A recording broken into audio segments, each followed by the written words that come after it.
What's up, Ranger fans? It's your boy Steve Cardenas, aka Rocky the Red Power Ranger, and you are listening to the Power Chamber. Morphin time.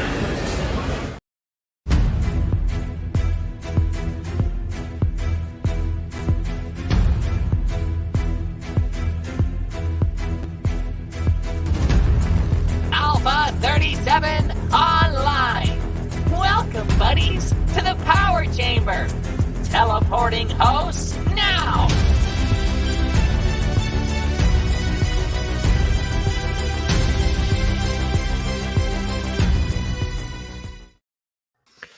Hey buddies, it's Morphin time. Welcome to the Power Chamber. Finalizing our 30th anniversary of Green with Evil tonight. And I have some very special guests. First off, the creative mind behind Power Rangers, the audio drama. You've met him before, friend of the show, Carl Dutton. Carl, how you doing? Not too bad, not too bad. Yeah, it's going to be interesting looking at this episode because I always talk about how Power Rangers and X-Men are different because X-Men are much more kind of transcribing. This is the only episode, I think, that I've literally used scene, like beat for beat, a scene from in the, like, it's the only thing in the audio drama that's pretty much identical to the original, just because I think it was so ingrained in my brain, the whole fight with the Tyrannosaurus. Although, like everything else in my show, I made it make sense. Why would the Tyrannosaurus itself be there and the others aren't? Whereas in the show, it's just like, Jason and Tommy fight each other one-on-one because reasons, because that's what's in the footage, you know. Exactly. But yeah, no, that whole fight, other than having Kim come in at the end and stuff, I pretty much had the bait of how it is in this episode, so it's going to be fun to revisit it, definitely. Absolutely. And also, a very special first time in the chamber, coming from the morphing grid, I'm going to say it's the floating tube behind me. We have the voice of Tommy Oliver in the Power Ranger audio drama, Mr. Joey Sorless. Thank you for having me. This is it's great to be here. That intro was very entertaining. Got Steve Cardenas in there. That was cool. Yeah. Yeah, They're very well put together. The graphics made me think of the stuff I do for the YouTube version of our show as well. Yeah. Yep. Yeah.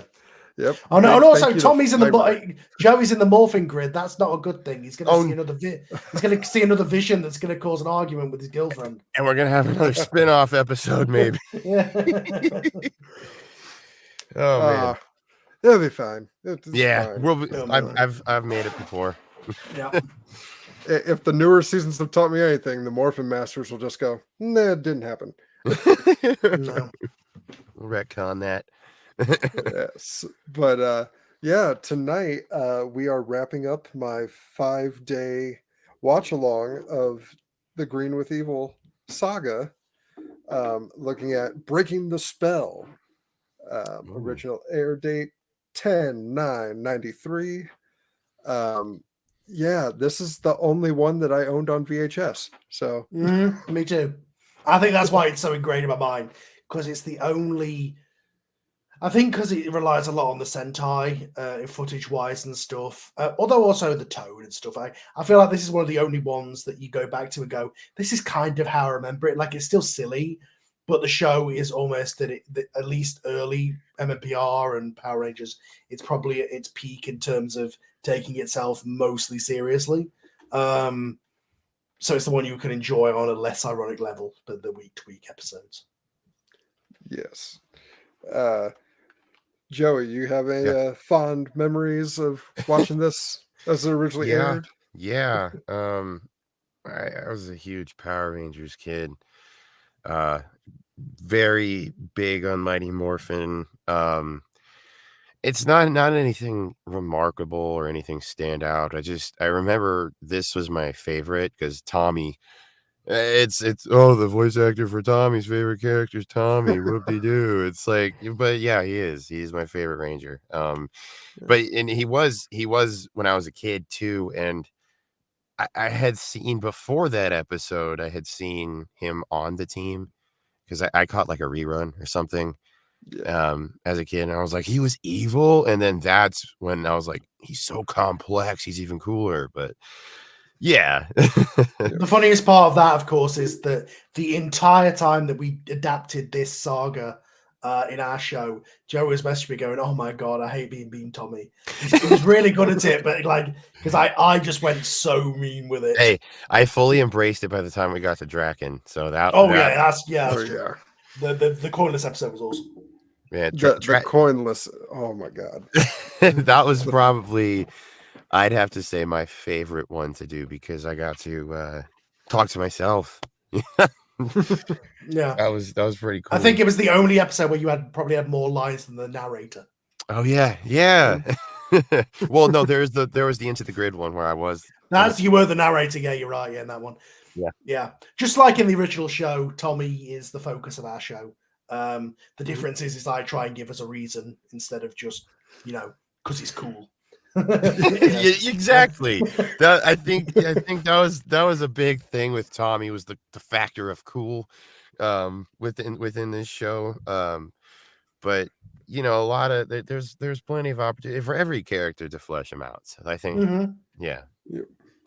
Some people who are fans of Trini might disagree with that one.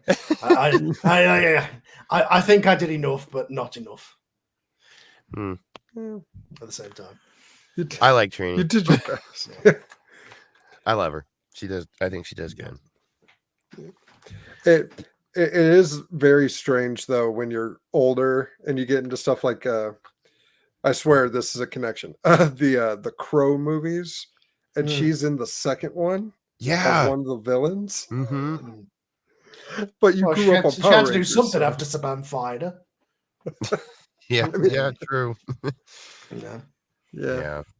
You watch that episode when you're like 12 going, Trini? What is it? Yeah. What are you doing? Why aren't you morphing? Yeah.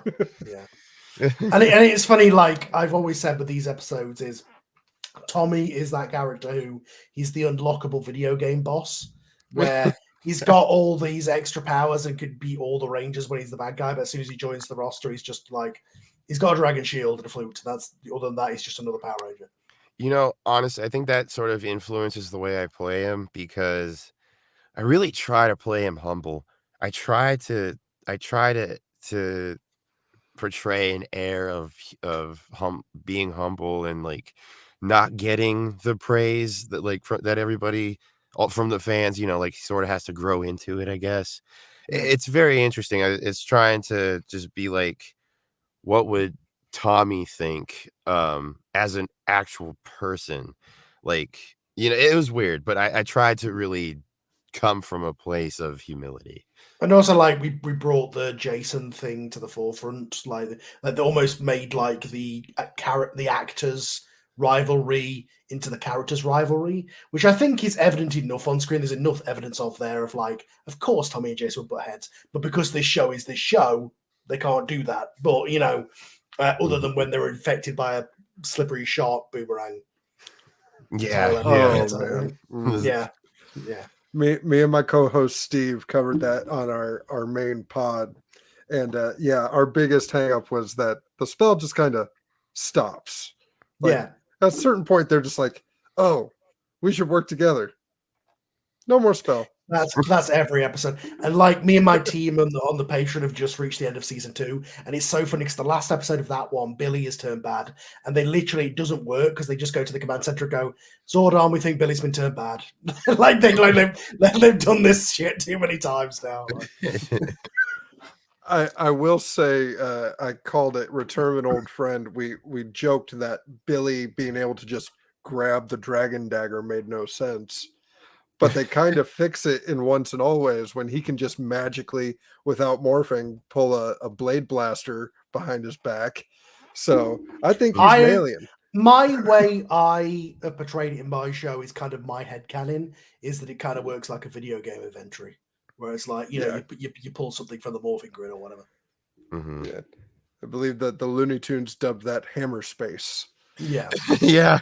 But at the same time, you also have Bulk pulling out, 10-inch subs from a 5-inch bag, so it's this show.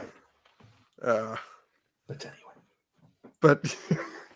Well, let's go ahead and dive in. I'm posting for anyone interested in following along with us, the link to the YouTube version. What's really funny about this is when we covered this saga on our Patreon, Joey was there for the first episode. And now for your show, he's here for the last episode. Comes full circle. Yeah, that's true. But this is the best one. Other than the fact that, like, they just go, Zordon's fine, so the Zords are back. Like, the whole dramatic tension of 4 is that the Zords have been destroyed. And basically, Zordon's just like, he presses the undo button. And then it's like, oh, no, they're fine. But then, like, when they get rid of these Zords, eventually they get rid of them the same way. And the only reason it doesn't work is because we've got new toys. You know, and like, oh, I got this new one. The batteries don't fit in that old one anymore. Yeah. Although I suppose the old ones become the new ones, so I suppose they did save them. I guess, kind of. Yeah. Let's not talk about season 2. That's for a future conversation. Yeah, season 2 of the Power Chamber is coming soon. But yeah, so everyone go ahead. If you want to grab Netflix's version, if you want to grab the link in the comments, we're going to just jump all the way into 0000. I think that's too many zeros. It's fine. And good thing I said that because my version was at 25 seconds. That's no good. Oh, no. All right. And Joey, would you like to give us the countdown? Yeah, sure. 3, 2, 1, play. It's Morphin time. It's time to conquer Earth. See, I it's have so no funny problem. that this is the opening in the first episode. So you get a recap of the first episode before you see it. Yeah. Yep. I do have a nitpick with the intro because the first Green with Evil Part 1 doesn't have JDF in the intro, but then like Part 3 or so it does, and it kind of gives it's probably it just away. to hide him, isn't it? Like, we mean it hides that it gives away that he's going to join the good side. You mean?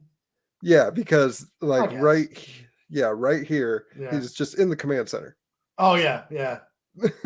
He could be looking up at Rita, going, "Yes, I killed him. It was a good job." Yeah, or like our show, he's just playing his cards or something. I don't know. Yeah.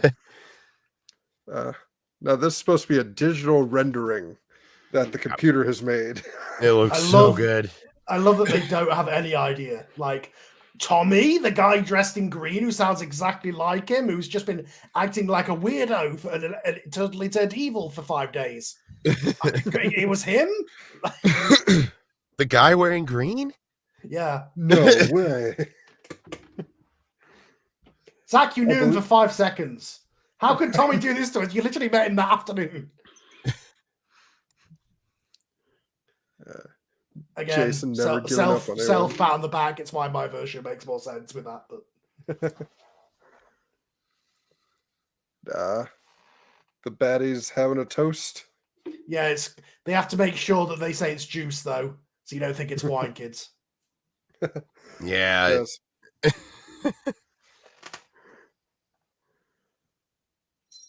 Heaven forbid the bad guys would be getting drunk, you know? Yeah. That's where they draw the line.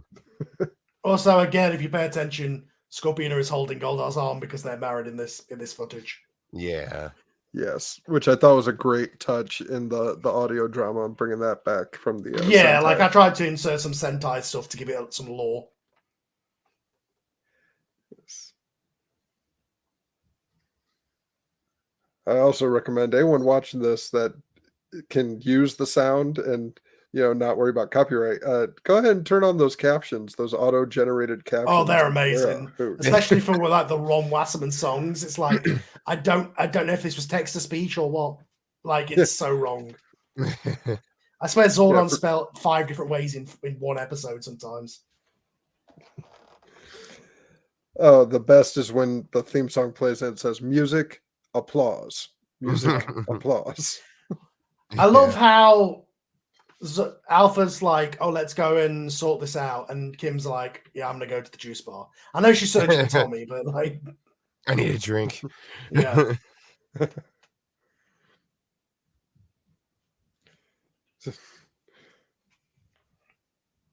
The big ugly goat guy. Everybody ready for a bit of homophobia?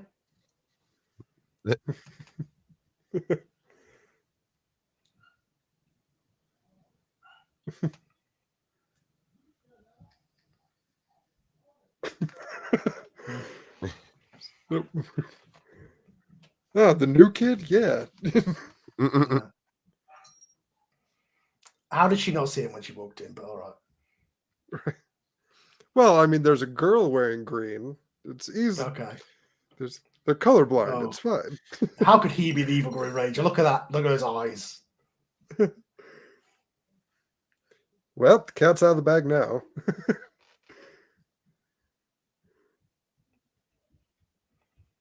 You want to say that a bit louder? Right. Like, even Rita threw out the rule of don't tell anyone that you're a Power Well, she Ranger. never had the rule. She just doesn't do it because.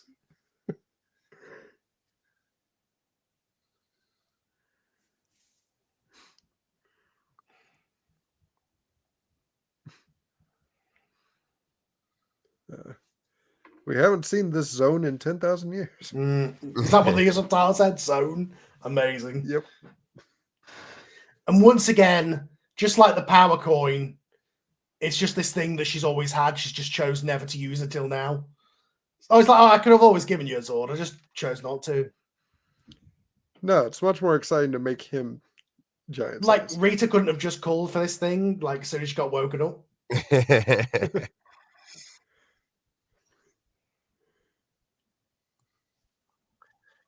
What?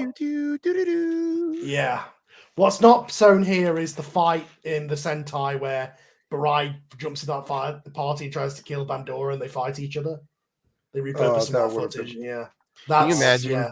Can you imagine if the Dragonzord just stepped on those explosives and that was it for the Dragonzord? Yeah. It just goes down, episode ends. And every time it turns evil in the show, they show this exact same footage. And it becomes funny. It's like the people of Angel Grove are like, oh crap, is it on our side this time? Oh, thank God. And it keeps crushing this candy cane chimney stack. Every time. They keep rebuilding it. It's like we should stop making it look like a chimney stack. The Dragonzord will keep eating it. And now time to glue my back to... There we go. Oh, wow. Yeah, that's a toy. Oh, wow. I can't fall off now. Yeah, there's no reason in the show as to why he doesn't get in the cockpit, because we know later on in the footage there is a cockpit. He just doesn't because... I mean, granted, if I swear could in the stand last... on it... Speaking of undoing dramatic tension, I swear in the last episode they said they couldn't find Zordon after what Tommy did, but all right. Yeah, the tension gets built up so well in the 4 episodes that it all just kind of wraps up a little too quickly. It's the same in every Doomsday. It's the same way. It's like, oh, we're losing. Oh, we pressed the button. It's fine now. I'm pretty sure there's actually an episode where it's like, oh, I put the batteries in backwards. Yeah, that's the Z introduction. God. Wait, really? You're still putting this together? Okay, all right. This big trunko downtown. No. Why would she give up? You haven't got swords to stop her. Damn. Oh my God, there's a monster in Power Rangers?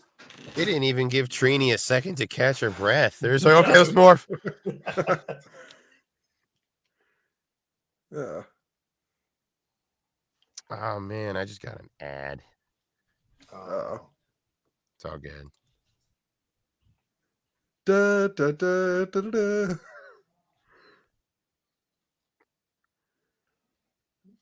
How do you know that's a flute? I mean, I suppose it sounds like a trumpet, but yeah, all right. Well, the Netflix captions say that it's trumpet noises. Well, it is. Like in real life, yeah. Yeah. Like he's so powerful, he can play a flute through his helmet and make it sound like a trumpet. Yep. Commas between soon she'll. I love these subtitles. I swear they must just be auto-generated, like the YouTube ones. Oh yeah, these are definitely YouTube generated captions.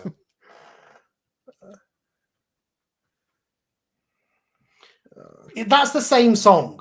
How does the Dragonzord know that is the song for the tail whip? It's that specific note. Oh, this one is the same. It's the same song, it's the same tone. It's like if Dragon's like, okay, that means that Somebody commented on one of our episodes is how does the mouth thing, or how does he play the flute with the mouth thing there, and ours just comes up. Yeah, well, our in my show it comes back. But also, I had it on Mars where it also happened, and I was like, "Whoops!" Yeah. I'm sure Tommy just held his breath real quick to just like it takes one breath to do that. Here we go. Zordon's just back, and the Zords are just back. Forget everything that happened for the last 2 episodes. They don't matter. This is a footage thing, though, like because in the Sentai they're like Jesus, they're gods. Tyrannosaurus Jesus. I'd mentioned on the previous part that the scene of them watching the Zords sink into lava, that is what plays when you fail a mission in the Sega CD Power Rangers game. Every time you lose, it's just like, oh my god, I can't believe this is happening. So take note here that they're all getting in their Zords, but then the next scene, just Jason will fight the Dragonzord with the Tyrannosaurus. In the Sentai, it's because the Tyrannosaurus is basically like, I'm going to take charge of this. Dragon Caesar, you've been a bad robot. I'm going to kick your ass. But again, that's something that I tried to make. Like with everything in our show, but this one in particular, I was like, I want to have the scenes that were in the original episode, but I want to make them make sense. So why would it just be the Tyrannosaurus? Well, because all the others got damaged in a previous episode in ours. So, It's a good thing about these U1 fights is how fast they are compared to the rest of the show. Yeah. But also, like, this is all good stuff. I'm pretty sure when I wrote the script, I literally watched this fight and just, like, beat for beat, like, wrote what happened, other than the dialogue, obviously. In some places. Obviously, it's... Go on. I'm trying to see if I can remember any similarities here. Yeah, I'm pretty much the action I just wrote like. Yeah. Okay, the others are here. Okay, cool. Guess they just stood back and watched. Yep. It's not like any of them have long range weapons or anything. It's not like there's a fighter jet on the team. Yeah, every single one of them has long range weapons that could help.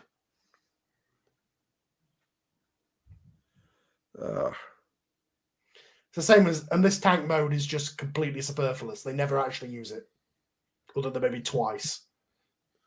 It's just this weird in between step for no reason. Like Kimberly docks on the back and then immediately flies around the front.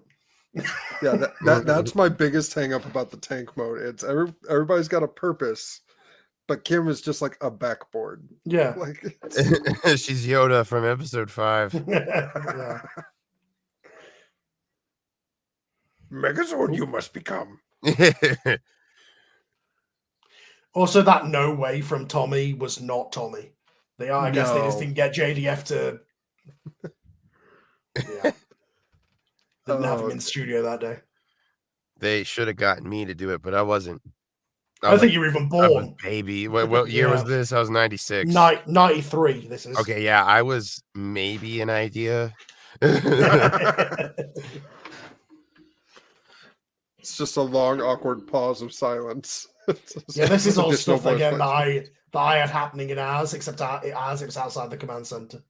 Did he in the I can't remember. We're a couple seasons in now, but did they throw the Dragonzord by its tail in our show? Yes, for a mountain. Yeah. Okay, cool. and this one-on-one fight just happens in this show. Because obviously in the footage they're brothers and they're having like a duel. Whereas in our show, I made a reason for it where Tommy like straight up calls him out and says, "No, me and you are going to fight one-on-one." Yeah, in front of the hospital. Oh no, Jason's out of it at that point. Oh yeah, no, that's right. That's right. And this I had in the fight as well because I mean it's a power that he never uses again, but it's really cool. The idea that the flute like. But Evil Tommy is like you play Castlevania Symphony of the Night. Yeah. You get all these powers, and then like after the first level, it's just you forget how to do stuff. So you got Like, was he trying to call the Dragonzord there, and it just happened to be a thing that he could do? I mean, again, for as little sense it makes, this is one of the best fights in the entire show. Like, this is really good Sentai stuff.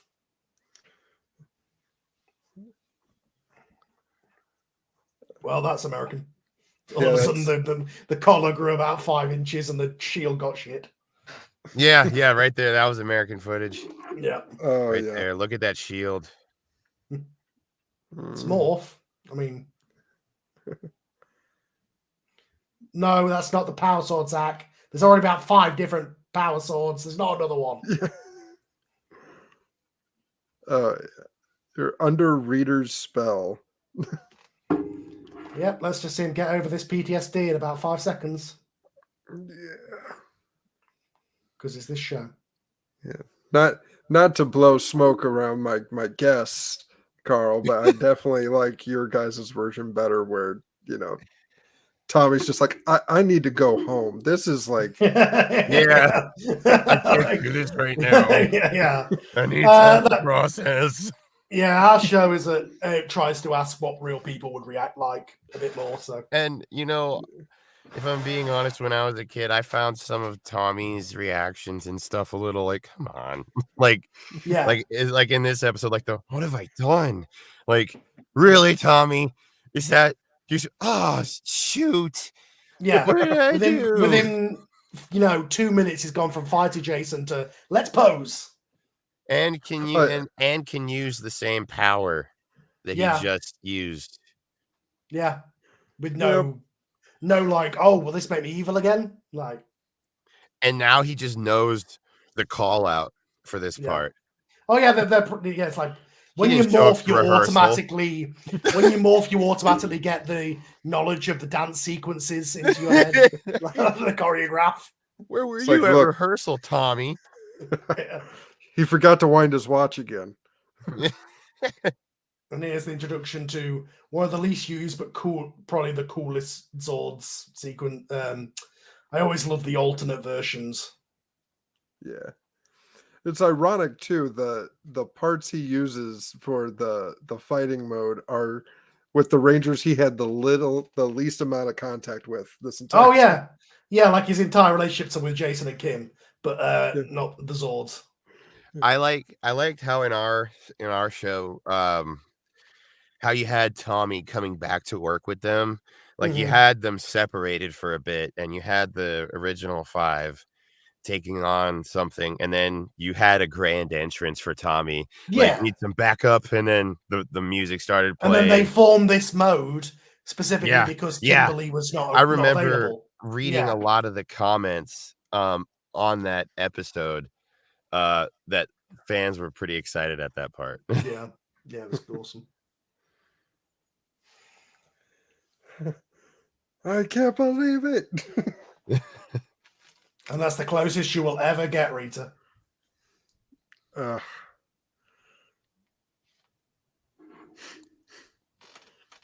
how quickly Billy came up with this communicator? I mean, hey, let me give me 10 minutes. I'll work you one up. Like, whoa, Tommy's the Green Ranger? Maybe he just had might be on our side. Maybe he just had a spare and he just chucked a couple of green LED lights in it.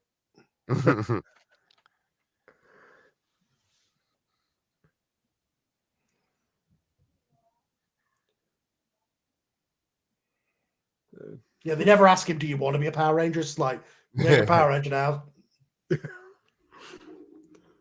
The look on his face is just like, okay, now I'm going to get told I screwed up and I'm going to get sent to a different dimension.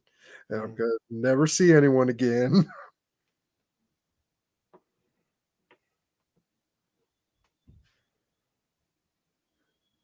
Did it 10 seconds ago. Yeah. Or I did it at the very first time I saw you because I knew the plot going forward. Yeah. I was like, this guy's going to be. Well, Zordon earlier on was like the prophecy. Which in our show, I was like, I actually made that into a thing because otherwise it's like Zordon is just Zordon is the worst in the show anyway, but he's just an He asshole. really is. Because it's like, wait, you knew this was going to happen the whole time and you just didn't thought to bring that up, or yeah. The worst we one's have the Titan. syndication rights. Yeah. The We worst need one's to the complete a Titanus season. episode, of course, but where it's just like, oh yeah, I thought I'd have my friend Titanus shoot at you and almost kill you just to teach you a lesson about being friends. Yeah.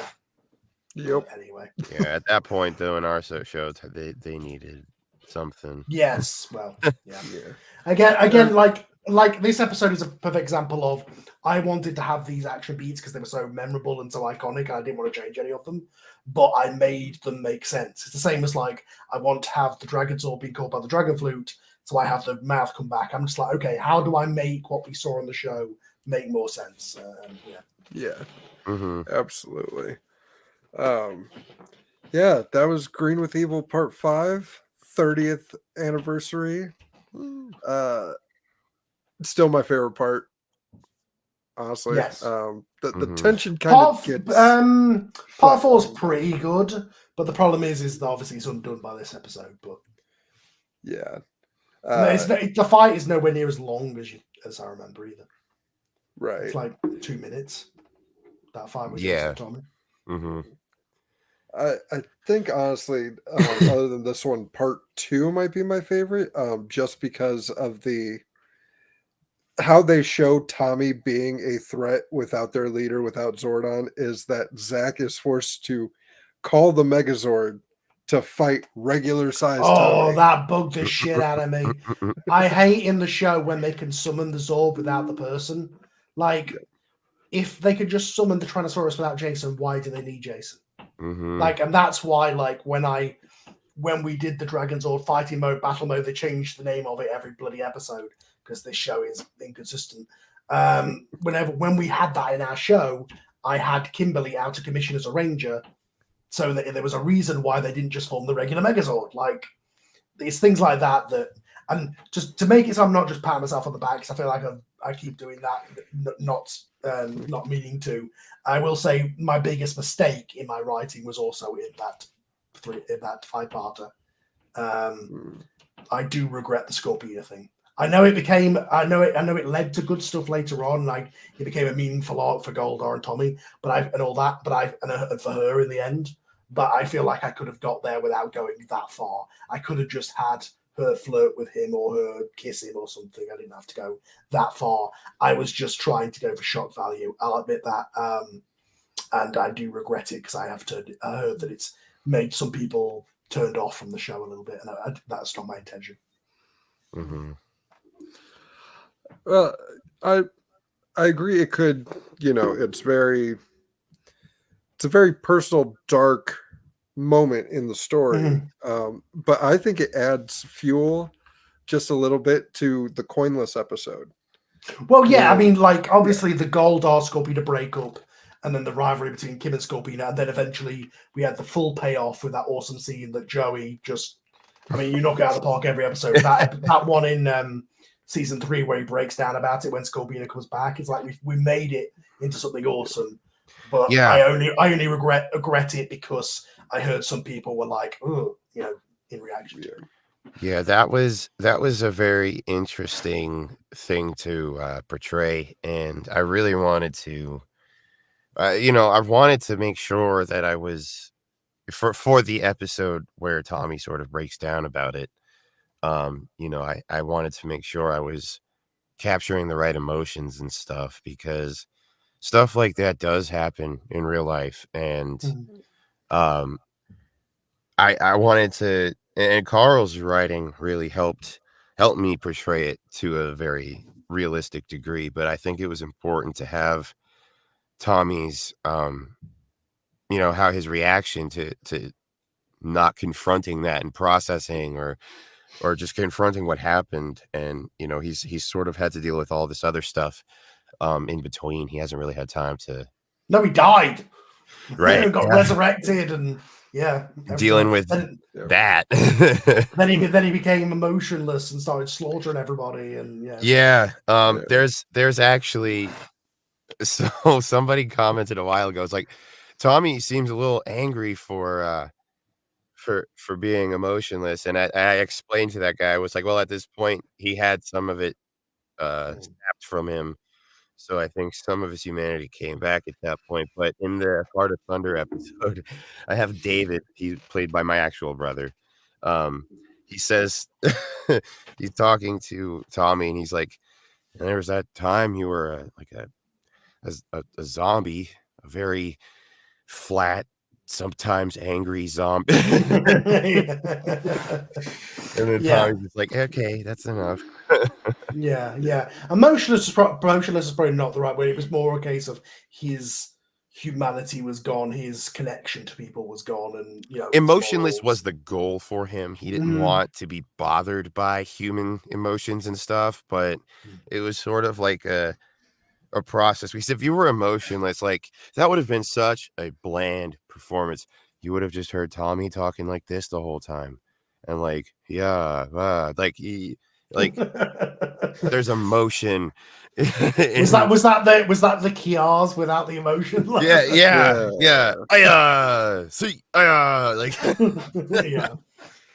But there needed to be at least some sort of place of bitterness, because him becoming a zombie, like, to erase the human part, like that sort of plays to a negative connotation, so had to be careful with that. But on the topic of this original one, the fact that I use these fight scenes in mine is just a testament to how good some of those fights, and most of that's a testament to the Jew Ranger, like that's their stuff. But I do think, from watching Sentai, I think the big things that Rangers improves is characters, because the Jew Rangers are not characters; they are archetypes, and the show isn't about them; it's about the kids of the week, who they magically all know in Tokyo somehow, and the music and sound effects and all that kind of stuff is all much better in Power Rangers. Like, it makes less sense on a story level sometimes, but I do think there are things that both shows are better, good and bad at. There's a YouTube guy called Mr. Fusion who does a good comparison of them, and there's benefits to both. Also, the whole Bri backstory is not as cool as it reads on paper when it's actually portrayed in the show. But anyway, so like I say, I took elements from both for our version, but this is a very good episode. I think it's for what it is trying to do. Like, we make fun that it's not this mature thing that I made it into, because I'm making it for a more mature audience. But for what it was trying to do for this age group. Yeah, nowadays you kind of got to employ some sort of cognitive dissonance when watching Power Rangers. Be like, okay, I'm not sitting down for an Oscar contender here. I'm here to just have some fun, just have a good time watching a show I watched when I was a kid, and if you can do that, that's great. And our show, like, is not to say the original show didn't change lives and everything. Like, a lot of people love Power Rangers, but I think the original show gave us, like, one thing I really wanted to do with Tommy becoming the leader, is to have all of the team become a little bit more personable with each other. Like, you would hear, like, Tommy talk to Jason, and Trini talk to Kimberly, and Billy would just talk to anybody that would listen. And in the real show, but in our show, you have Trini and Billy talking. You have Trini and Kim talking. Trini and Tommy, and then you have Billy and Tommy, Billy and Jason. And so it feels very intrinsic. Like, these are actually some kids that spend time with each other.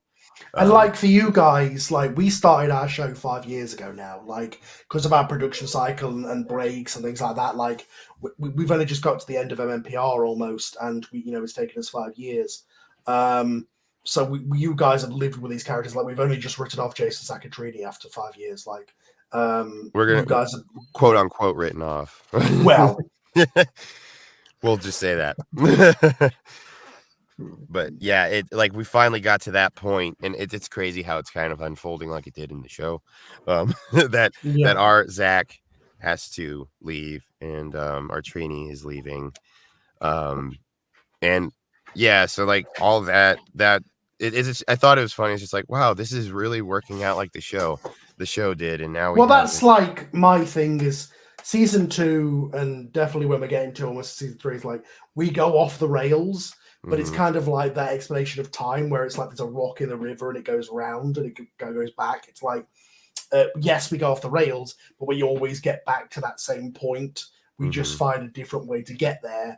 Because if I'm just telling fleshed out versions of the old stories, that's good, but it's not going to be as entertaining as, you know, doing our own thing and doing the things that make sense for the characters and stuff. Like Jason Zaccarini stayed for an extra season on more than they did in the real show. And I think the show was better for it. Like we wouldn't have had that episode where Jason gets drunk and yells at you about everything, you know? Yeah. And, you know. That's probably one of my favorite episodes. Yeah. Tommy getting to do some detective work. Yeah. Bulk and Skull, the character witnesses. Yeah, that was a fun scene. Yeah. Did it hurt? I've been thinking. that was funny. That's Connor as well, by the way. That's the guy who plays Billy. Who plays. He did a good job as Bulk. Yeah. Trivia fact that I found out: the character JDF plays in Family Matters is named Skull. Yeah. Oh, was it after the Blue Piranhas? I looked up the dates. So the episode of Family Matters aired in '96. Turbo started in '97. So he's still in Power Rangers when he does this episode. It's entirely possible he filmed it after leaving Turbo, though, just because of production stuff. But yeah, that's funny. Yeah, I remember that episode. We are the Blue Piranhas. The little. At least he got an acting credit outside of Power Rangers. Not all of them do. Yeah, JDF did kind of struggle in that regard. I think he did. Yeah. He did play Bloodshot. That was pretty cool. But yeah, well, I do think that's one of the things that kind of weighed on him, unfortunately. Yeah, I think. Yeah. On a lighter note, slightly lighter note, if we, I have to find the clip that buddy Nathan Marchand, Rito, at your show sent me. Someone had queued up that entire Family Matters fight with Power Ranger fight music. Nice, like Ron Wasserman. Yeah. And I'm not gonna lie, all the moves they do, I'd see in an episode of Mighty Morphin Power Rangers. Well, because like he probably got hired for that reason, right? He's like, you know, none of the Rangers were cast because they were actors. They were cast because they were martial artists or gymnasts. It just so happened that a couple of them, you know, Amy Jo and Walter Jones specifically, actually became pretty damn good actors.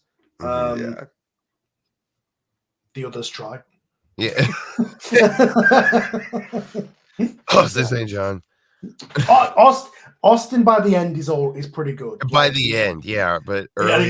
he's a million miles better than he was in the intro. I love you, Steve, but yes, Steve Cardenas.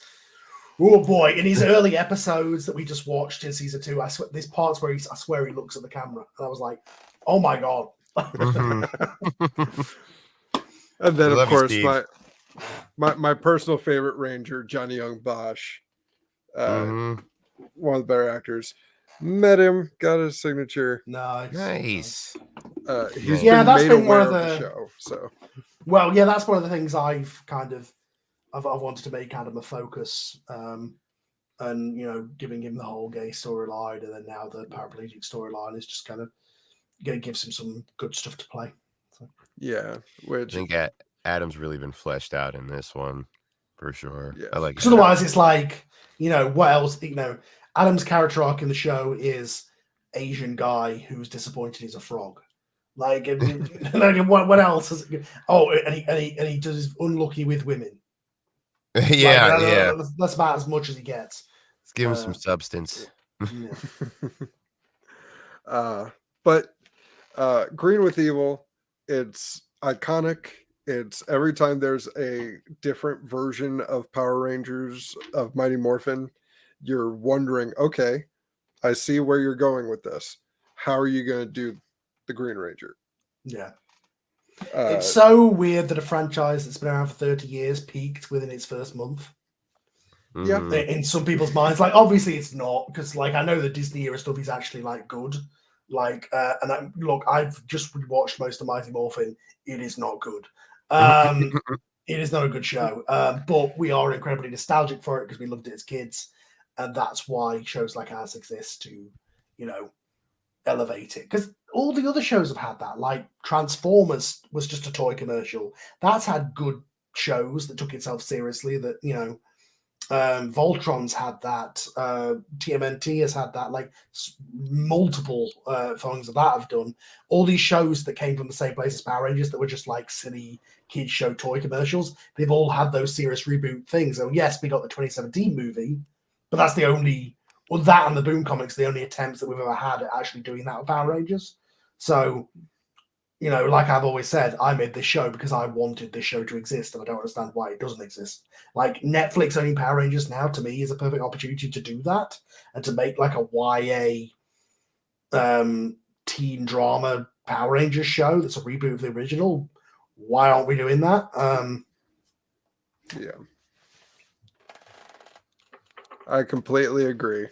In all honesty, that YA mature look at it has been missing. People have been asking for it, and you, sir, have filled the void. You both have filled that void. Yep. So, on Just behalf like of Tommy, me, just like Tommy filled Scorpina's void.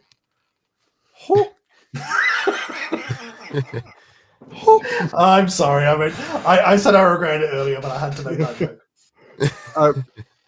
I will say though, one thing I love about your performance as Tommy Joey is the moments where, like after being under Rita's spell or being in the grid, and those moments of all the emotional weight of what's happened just washing over him.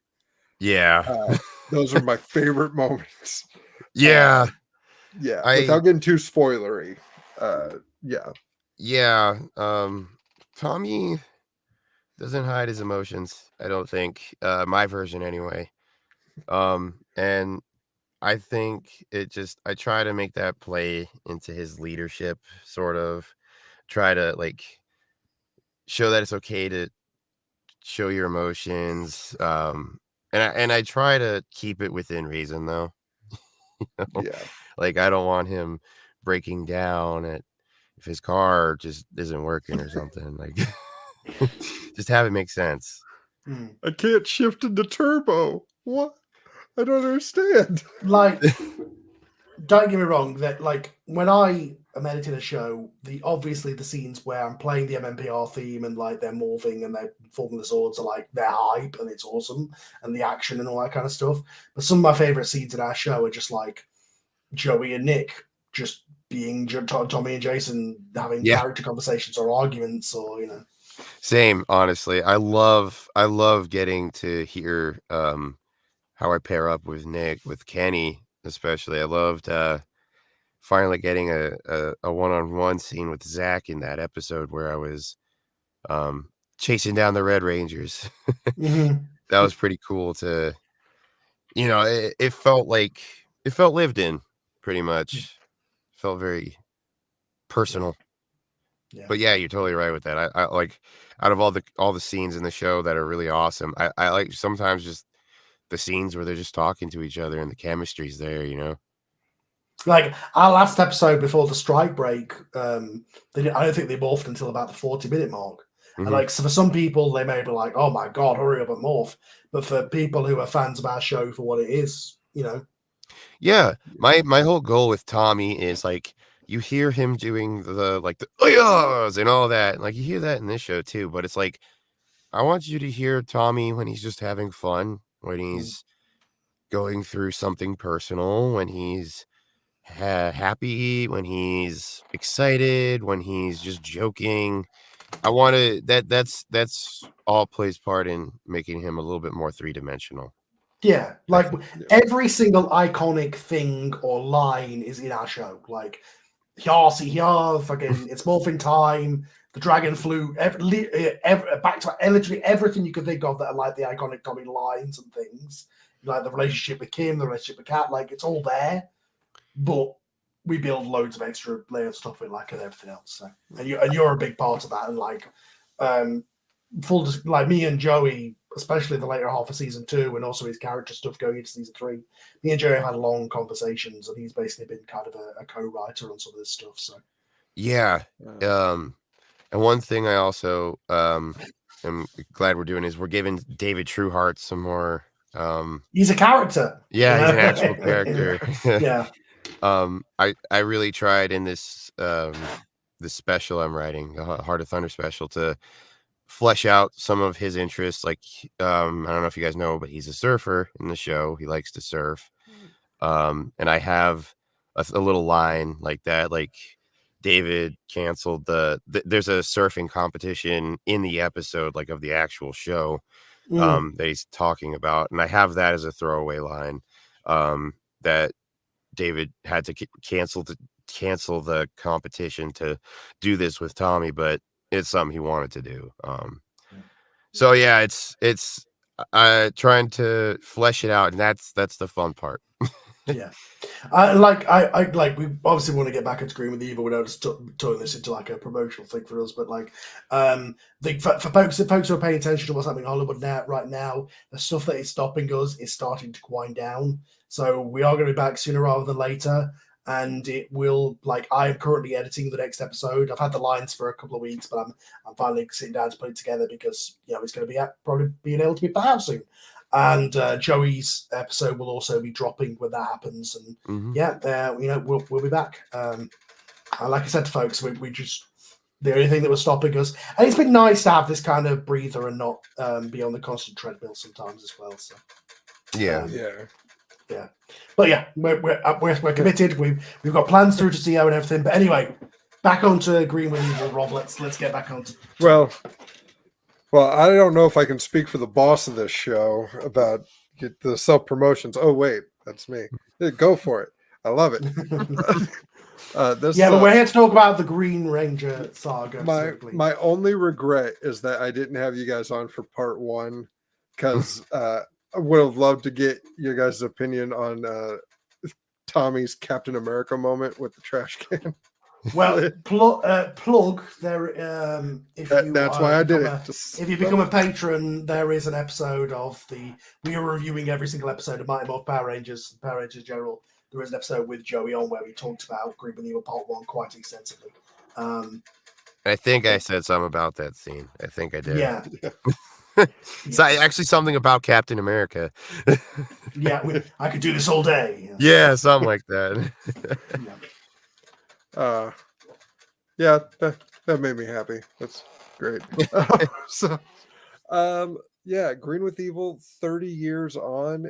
I don't like the show itself even tries to top Green with Evil, and it never does. I feel like quality wise it does. It just, the problem is it's so iconic. It's like the Dark Phoenix saga. It's like, everybody keeps trying to redo the Dark Phoenix saga, but just kind of leave it alone. I'd say the closest one we get is Cat, but that's about. And that's why I've had a lot of fun with making those two characters. Like, they get together not just because she's the Pink Ranger and that's what Kimberly was, so she's now Tommy's girlfriend because she's replaced Kimberly. Like, I tried to make them connect because they were fucking put under a spell while reading. But yeah, just this lightning in a bottle that was caught with Green with Evil, and they've been trying to make lightning strike twice ever since, which I'm not a fan of that saying at all. Of course, lightning strikes the same place twice. It's probability, but I like in terms of the original early show, it is the peak. It's so weird that it's so early the peak, but it's the peak because it was also when it was the most popular and the most in the zeitgeist, and like it's well known. Also, Mhm. Like I even tracked down the original commercial advertising Green with Evil, and they don't even make Tommy sound like a bad guy. Like I wish I had queued it up for the stream, but it's essentially like, get ready for a new exciting adversary to the Power Rangers. He's cool, he's fast. Imagine watching this. That's the thing, is I watched this after, I think I got into Rangers when season 2 had already started, so I went back and watched season 1. But like, imagine watching this not knowing what was going to happen, and so it's like, oh crap, there's another Power Ranger, and he's like blowing up the command center. What the, like, as a kid, that was a blow minds.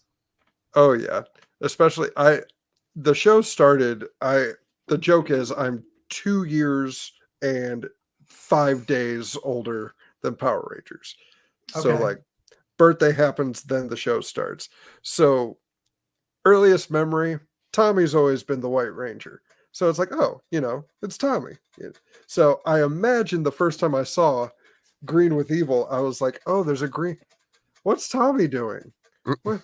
Why is he hurting my friends? What's going on? The funny part about that is that they go back to that more than you think. Like, Tommy gets mind controlled and put back on the bad side at least 4 times during season 1 and 2. And you're like with every other Planet of Eaters, it's like, why don't you just do that again? Like, it was tied to the Sword of Darkness after the fact, but if you could just do a mind control spell, why don't you just do that to all the Power Rangers? You win, right? Yeah. Mhm. Yeah. Biggest plot hole of that entire thing is the Mighty Mutant Ranger episode, where they all have dark versions of the weapons, which are really just the unmorphed versions of the weapons from Zyuranger. Yeah. And Tommy's given the Sword of Darkness. Evil clone Tommy is given the Sword of Darkness. It's a replica. Oh, it's a replica. This is a Sword of Sunset. Like those who have seen the How It Should Have Ended YouTube series, the How It Should Have Ended for Power Rangers would be about 3 hours long, because every episode is like, why didn't you just do this, Rita? And also when you put in all the other shows after it into canon, it's like, how many Zords exactly were buried on Earth when the show started? Like, how many power sets? And like, the opening of the show should be Alpha, Rita's escaped, break my tube. There we go, we win. Like. Oh yeah, when I had Michael and Nathan on for part 1 from the power trip, we were like, oh man, he destroyed everything, and there's a sinisterness to it that he leaves the viewing globe untouched after destroying everything, so that way they have to watch the destruction of Angel Grove. But we made the comment that he should have broken the Zordon's tube, but that would have ended everything. Like, day is saved. Like, Mhm. Even though in the show it's definitely explained that it's a TV, but this show in continuity, it can't give you continuity with itself, like with it in its own 2 episodes. Never mind. Yeah, like when you watch this show in order, they literally call the power weapons different names in like 3 episodes. It'll be the Power Sword, then it'll be the Mega Power Sword, then it'll be like the Dragonzord battle mode is called about 5 different names. Tommy will go, let's form the Mega Ultra Zord, and then they'll form the Dragonzord, the Dragonzord battle mode. It's like, what? This show did not have a Bible. Oh yeah, my favorite is that it was the Mighty Mace instead of the Power Lance. Yeah, had the Dino daggers. It was like one episode. It's like they gave the writers the episodes, and there was nobody overseeing it to go looking at the scripts going, okay, that doesn't work with that and that doesn't work with that. They just let them all do their own thing and call their things different things, and then they were just like, kids are stupid, they won't notice, and you know what, we were stupid, we didn't notice. So fair play, executives. Fair play. Like, we just remember the names that were on the toys, right? So yeah, pretty much. But I can't think of anything else to bring up as far as Green with Evil goes. I mean, overall, I before the show started, my rewatch of Power Rangers was Day of the Dumpster, Green with Evil, and then move on to season 2. Mm-hmm. So Well, if you look up the plot, what are the plot episodes of season 1? That's it. like Rita escapes, she makes Tommy. Yep. They get Titanus, I guess you could count, sort of, as a. But that episode where they first film the Dragonzord is freaking awful as well. So. Yeah.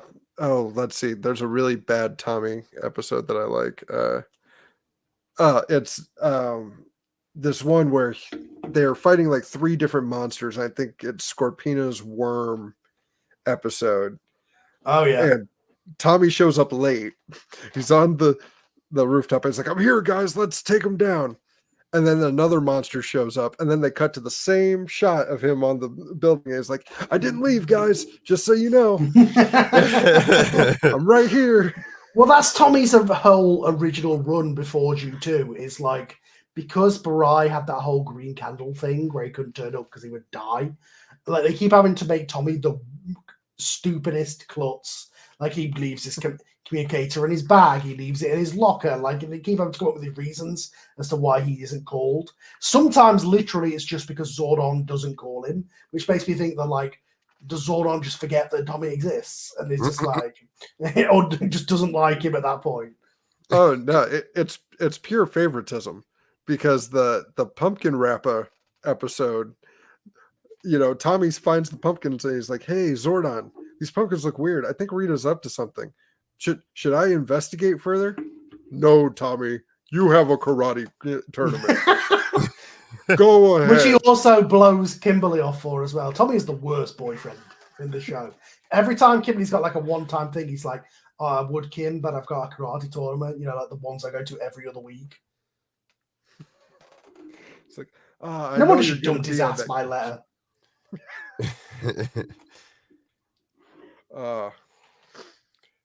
I could rag on season 1 Tommy all day, but present company, I'm not gonna. Plus, everyone can just check out the Power Chamber podcast and just listen to that. Not as bad as Zordon. Zordon's the worst.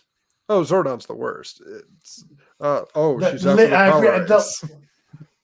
Zordon, Tommy's been kidnapped. Yes, I know. Well, thanks for calling us. I'm aware of the situation. Didn't think I could tell you, but until you got, I'd wait for you to call me. But Zordon, it's Zach. Something weird's going on. I'm aware. Everyone else is in the command center. Zach, please join us. Yeah. We didn't think to call you, but we thought we'd give it. The only one that's better than the Titanus one is the Thunderzords, where he goes, "Alpha, prepare for phase 2. Hang on, Zordon, you knew all along you were going to have better Zords, but you thought you'd give them the shitter ones first, and was like, I've got a second set ready just in case Lord Zed comes back." And all the time that they're like, "Oh no, our Zords are destroyed," like for an injury counter, there's another set of Zords on the moon and Jupiter, and that he always had going. He could have called up Andros and been like, "Come and help out," but retcons. Oh yeah.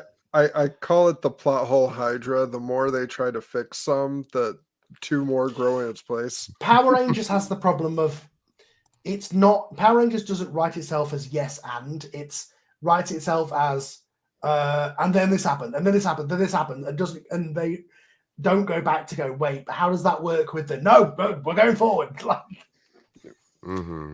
I drew the line at Megaforce when Tiki Head was all like, "Oh, my mentor Zordon left me here in case an emergency happened."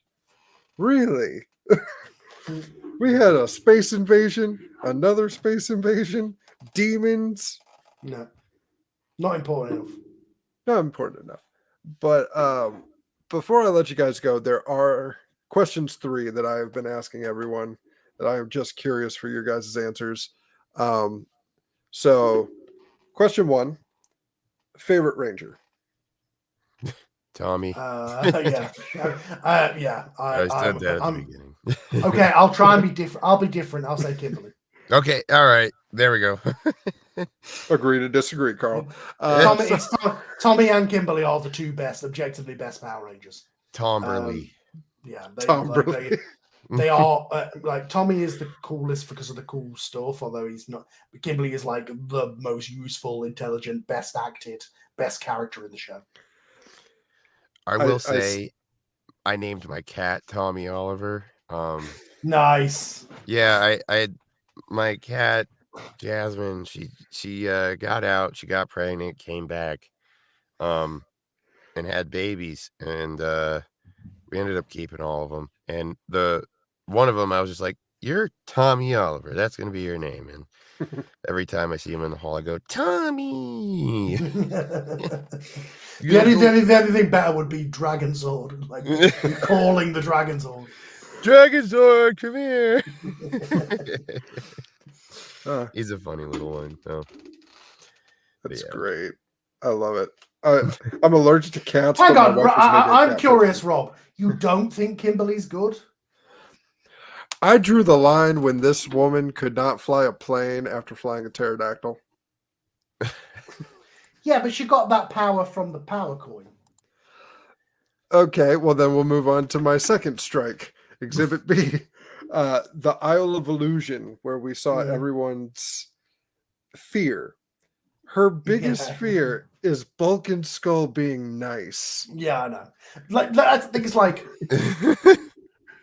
when they write Kimberly to her archetype of the whole mall rat Valley Girl thing, is like that's not actually how Amy Jo plays her. Like Kimberly in the episodes where it focuses on her is not about that, and she's just a very competent ranger who just is a badass, is like the best character. But then they'll occasionally go, "Oh yeah, no, she's actually a Valley Girl." It's like, no, she's not.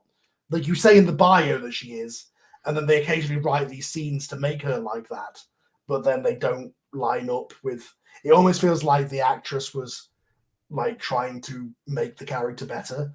Because anytime they gave, like, it's just the fact of like anytime they gave Kim stuff to do, she knocked it out of the park. And I know that's obviously on the actress rather than the writing or anything, but then they started like giving her everything because they knew how good she was. I'll preface that I'm a fan of Amy Jo Johnson. The writing of Kimberly I have issue with. It's way better than the writing of a lot of the others. Oh my god. Trini, the only episode that got focused on her in season 1 was the racist one, where she every episode that shows up, she's a different Asian country. Like she's got a Japanese uncle and a Chinese mother, and she's doing kung fu, and she's bowing to a sensei who looks like he's from a kung fu martial arts movie. It's like, oh my god. Yeah. I mean, he's skilled enough to train the VR troopers. It's well, the only other thing about Trini is that she's an environmentalist. That every time they sign up for like a pollution thing, but yeah, she gets nothing. At least in my show, she gets Jason. Oh, there's a consolation prize. But question 2, and this is one my wife asked her favorite author at a what's the word I'm looking for? Book signing. Convention? Yes, book signing. There we go. Q&A, whatever. If you could be a muffin, what muffin would you be and why? Chocolate chip. That's my favorite. Why would I want to be a muffin? I'd be eaten. Okay, I went into this being like, okay, if everything else about me was still the same and I could walk, talk, do all that stuff, suspension of disbelief, chocolate chip would be my way to go. Like practically, if I was a muffin and I was sentient and I couldn't do anything, I think that would just be a bad time. Because it's like I'm just sitting here. I would just eat myself. I'll say a strawberry and white chocolate muffin because then I'd be the least likely to eat myself. There you go. I like it. Like I just I don't know what it is, man. Chocolate chip muffins just make me happy. They're the best, honestly. You're so good. God, now I'm hungry. Yeah, I actually got some today. There want some of those that have like the huge chocolate chips in them. I'm excited. Now I'm What's hungry. question 3? Oh yeah, question 3. So I've been asking the same one to everybody, but I'm changing it because I have to ask. Kimberly and Skull, do we ship it? No. I feel like Joey answered that as if he was Tommy. Like, no, she's mine. Absolutely not. Maybe a little bit. Like later Skull, like season 3 Skull, I could see it, but you have to forget early Skull where he basically is a creeper on her and is like sniffing her hair and going, "Hey, let's get." But the thing is like Kimberly is such a nigger because every time she goes like evil or punk, she hits on him. Like Skull, who doesn't know what's going on, like doesn't know that she's a Power Ranger, which by the way is ridiculous that they never figure that out. What does he think's happening? Like he is just his emotions are being stamped on, and that season 3 episode where she finally dances him with him, which is so like it could become a good story if that was who she ended up with, because obviously Tommy ends up a cat. But again, you have to forget when he was basically creeping on her. In early season, like first episode, he basically tries to assault her. Yeah. We have a special button for Skull scenes on the Power Chamber. That's assault, brother. Also, he dresses as a Southern general from the Civil War. What? He's a Civil War punk. Yeah, that's a bit. Yeah. And Jason Narvey has said, as far as he's concerned, Kimberly is Spike's mom from Samurai.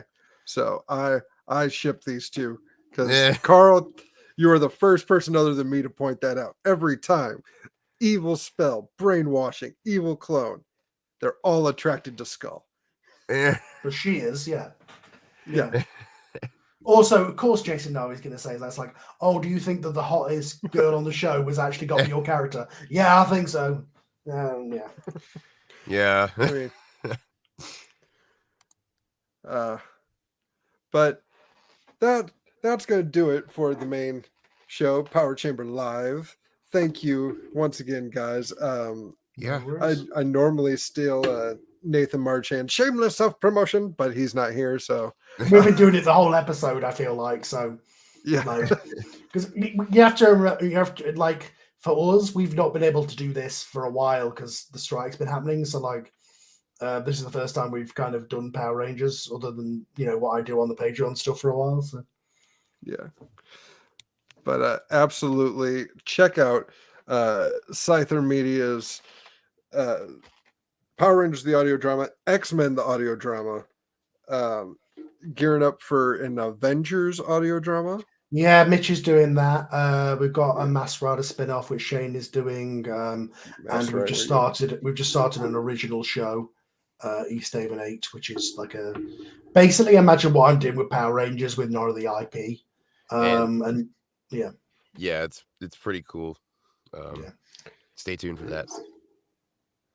Awesome. And Joey, anything else you'd like to promote? Actually, where to start? I feel like every day he's posting up he's in something else. Hunt Showdown players. You can hear me as the Butcher, the Butcher's Cleaver, as a matter of fact. I'm in the commercials and stuff for it. And yeah, that's all I really wanted to. I don't want to go too deep into it. He's in go and look him up on IMDb or his Twitter X, I guess it's now feed. Look up on that. He's in a lot of stuff. There's a reason why the best actors in the show are the most busy because they are so good. Yeah. Check me out on Twitter. I'm calling it Twitter. I don't care what he calls it.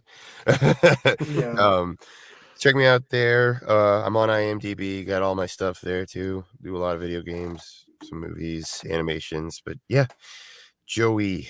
That's Joey Sorless. That's me. Awesome. Well, I have nothing to promote. Just all right. Check out the show. There we go. So watch this show that you're watching. Yeah. Yes, highly appreciated. Season 2 of the podcast proper is coming soon. just gearing up some little side episodes. Look, as a content creator myself, I understand. Like, I've had the lines for the Power Ranger episode for 2 weeks. I've just been so busy. Like, I do a full-time job and then, do all the other stuff on top of it. So, like, just there's so many things on my plate that I'm just like, at least the strike is giving me a chance to go, okay, I don't have to put so much pressure on myself to get it all out right now. Because trust me, especially since the Patreon started, I've been quite a stickler at being like, we've got to get episodes out now. Yeah. So. Boys and girls, listeners with attitude, because they wrapped up their show, so I can steal that catchphrase too. Thank you for checking out the Power Chamber. I am now going to read Carl all of my plot detailed ideas for his show. So, okay. Until then, go now and may the power protect you. The Power Chamber is a proud member of the Hey Buddy Podcast Network. Please visit HeyBuddy.com to find links to all of our social media, as well as our official merchandise store, HeyBuddy.myspreadshop.com. Remember, that's Hey with a YYY. The Power Chamber has no affiliation with Hasbro or Saban Entertainment. All clips belong to their respective owners.